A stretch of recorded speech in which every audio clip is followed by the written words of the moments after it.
Olha só, pessoal, vamos mudar de tema aqui porque avança o processo de privatização da BR-040 entre Minas e Goiás. A ANTT aprovou o edital de concessão de 600 quilômetros da BR que liga Belo Horizonte à cidade Cristalina, na região leste de Goiás. O edital será publicado no Diário Oficial da União nesta segunda-feira, ou seja, e o leilão está previsto para o dia 26 de setembro.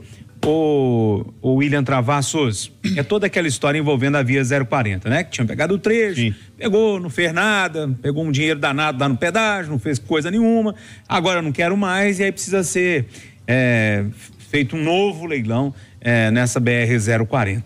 Bom, para mudar a situação das estradas, a gente precisa de dinheiro, seja do governo federal, do governo estadual, precisa de investimento, isso é fato, né? Com todos os especialistas que a gente conversa, é o seguinte, olha, se o governo não investe, você não consegue ter estrada boa. Aí, mas uma opção é a concessão. E a gente tem a percepção, às vezes, que o governo prepara a estrada para poder entregar para o setor privado administrar. Quando você fala, por exemplo, da Dinheirama no pedágio, eu fui puxar, tem um aplicativo que eu uso muito, que é o Galp, para fazer o cálculo do pedágio que eu vou gastar nas viagens. Eu já fiz muito esse trecho, né? Quando eu vou para Brasília, para Rio Verde, enfim. Você vai gastar, nesses 600 quilômetros de moto, R$ 22,05. De carro, R$ 44,10. E de caminhão, em torno de R$ 264. São 605 quilômetros nesse trecho. Quando você pega um trecho que a gente não reclama e que está em boas condições, que é esse de Juiz de Fora até o Rio de Janeiro, são 184 quilômetros.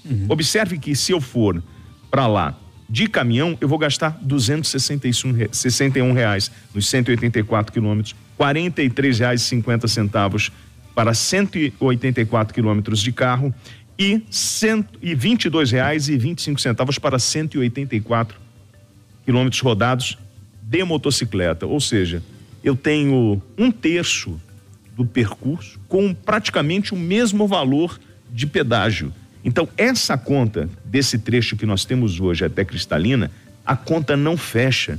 Nenhuma concessionária vai conseguir administrar com esse valor e apresentar um bom resultado para a gente. Então, se vai privatizar, lembre-se, para ter um serviço de qualidade, a gente vai ter que aumentar. Ou então você vai ter subsídio, o governo pagando para isso.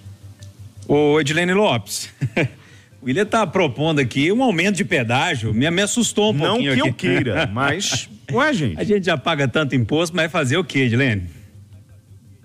Pois é, eu entendo, William, em um aspecto se estão te cobrando, estão te entregando, tudo bem, o problema é quando cobra e não entrega, que é o que acontece na maior parte dos casos. Mas o bom mesmo seria um preço justo e um serviço ideal, adequado, bem prestado, né? É importante observar numa trajetória nesse ano aqui em relação às rodovias em Minas, que o governo federal, junto com a ANTT e o TCU, eles aprovaram 3 leilões. Primeiro foi o leilão da BR-040 de Belo Horizonte a Juiz de Fora.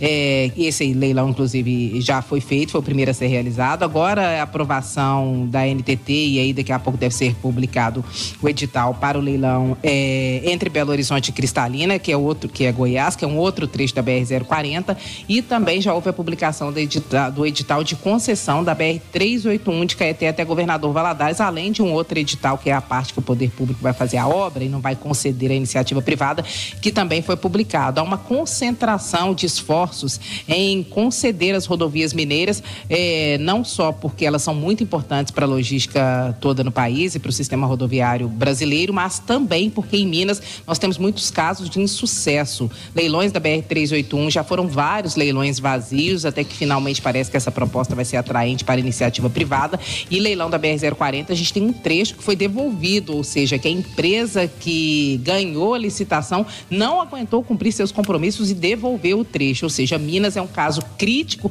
em relação a concessões de rodovias para a iniciativa privada, e o governo está num esforço para poder resolver essa situação. licitação. E tem 2 fatores que, na minha avaliação, ajudam nesse esforço de tentar resolver. Um é, no TCU, o relator desses projetos é Antônio Anastasia, que é mineiro e conhece os problemas. E na NTT, o diretor é Guilherme Tel Sampaio, que também é mineiro, conhece esses problemas e sabe o que a iniciativa privada quer para que esses trechos sejam concedidos. Isso pode acabar combinando num pedágio mais caro? Pode, mas pelo menos não tem leilão vazio. Então há um alinhamento fino entre a NTT, a Agência Nacional de Transportes Terrestres, que tem que dar o parecer antes de qualquer licitação, do TCU, que é o Tribunal de Contas, que também tem que dar o parecer para que o Ministério dos Transportes publique esses editais. Então, a princípio, parece que vai funcionar. Agora, uma coisa é certa, há um alinhamento entre as partes envolvidas para que esses leilões, eles funcionem, porque Minas Gerais tem sido um caso de frequentes fracassos em relação à concessão de rodovias. Ou quando ninguém quer, quando quer, devolve. E isso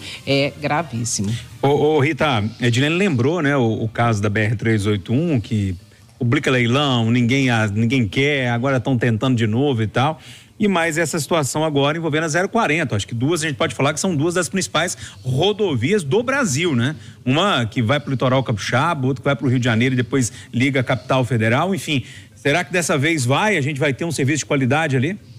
Olha, Júnior, eu espero, né, que o pessoal aprenda a fazer conta, porque quando você faz uma conta dessa para entrar no leilão, para você achar o preço do pedágio, como o próprio William fez aí, você tem que levar em conta a trafegabilidade, ou seja, a movimentação naquela estrada, e aí a conta do William fica até mais cruel, porque esse trecho que ele pegou do Rio de Janeiro, o volume de carros, de ônibus, motocicletas e de caminhões é muito grande.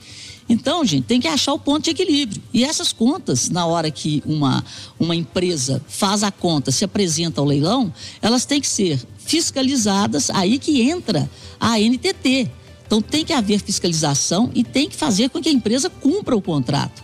Então, é uma questão de planilhar, acompanhar para ver se é viável, porque o governo tem que fazer a conta, a iniciativa privada que está tomando a estrada tem que fazer a conta e a NTT tem que fiscalizar. E o preço tem que ser justo, porque senão você devolve. É uma questão de sobrevivência. A empresa não está ali para brincar de consertar a estrada, melhorar as condições, mas ela está ali para ganhar dinheiro. Então, o preço tem que ser justo, mas a conta tem que fechar. Então, como o William disse, podemos esperar, dentro, né, desse raciocínio, um pedágio bem mais salgado, mas que a rodovia, né, tenha condições de ser trafegada dentro do que for estabelecido em um contrato e fiscalização. Dentro de fiscalização que a Rita falou e também de transparência, né, uma palavra que a Rita usa muito, queria provocar vocês 3, num seguinte sentido. E a 040 que recebeu, quanto que é o pedágio lá? 5,60? Em algumas praças? Acho que é isso, acho que é 5,60 em várias praças de pedágio. E não fez nada. E aí? Eu tenho vontade. Porque a gente está esquecendo desse passado, pegar, sabe, né? aquela maquininha que o cara ficava no show antigamente, na entrada do cinema, marcando? Sim. O número de carros que entram, ou de pessoas que entram, a gente fica ali marcando quantos carros passam, né, ali para você fazer as contas. Porque é um movimento bilionário em anos, gente, que a Via 040 ali, ninguém vai cobrar nada da Via 040? É só o dinheiro que entrou e não fez nada e vai ficar por isso mesmo? Então, mas eu acho que é para isso que você tem uma Assembleia Legislativa, né? A gente tem que provocar, então, tem Ministério Público, que a proposta é o quê? A gente chamar todo mundo e fazer as contas. Quantos vocês receberam, né, de grana, qual foi o faturamento, quanto vocês gastaram e fazer um checklist dessa história toda para saber o seguinte: houve negligência no investimento? Porque eu já falei aqui em alguns trechos, né, quando você vai até, por exemplo, Juiz de Fora, né, nesse trecho da 040, você tem ali, o cara faz 500 metros de manutenção, depois ele pinta a faixa por 500 metros, depois daqui a 3, 4 quilômetros ele faz um outro trecho. Por que não faz um trecho contínuo? Por que a gente ao longo dos anos não conseguiu reparar isso? Eu acho que os contratos foram mal feitos ou os contratos foram mal analisados. Porque houve uma falha por parte do governo que fez a concessão na fiscalização. Então, um bom contrato tem que ser bom para os dois lados. Então, isso que o William está falando é a coisa mais óbvia. O governo pode colocar, porque o número de veículos, ele só tem aumentado no país. Então, quando você aumenta, você tem o ganho do lado da concessionária. Agora, onde está no contrato a forma de fiscalizar, a forma do encontro de contas, porque qual é o tempo que essa planilha é analisada. Então, está faltando, gente. Existe má fé? É aí que fica a pergunta. É má fé? É aí que eu queria governo? chegar, Rita. Era exatamente aí que eu queria chegar. Mas Má aqui. fé ou incompetência? Não sei. Os Júnior, dois, a né? Rita pegou num ponto. A Rita pegou num ponto que é muito importante, é um ponto-chave, que eu acho que há um erro nesses contratos, mas os contratos atuais, há uma previsão de cobrança de pedágio apenas após as melhorias feitas ou algumas melhorias feitas no trecho. Melhor, resolve a situação? Não, porque essa questão da fiscalização ela tem que ser feita, mas pelo menos já tem ali uma cláusula, já tem um ponto que fala que você só pode cobrar depois que você fizer, porque antes tinha isso, né? Cobrava antes de ser feito.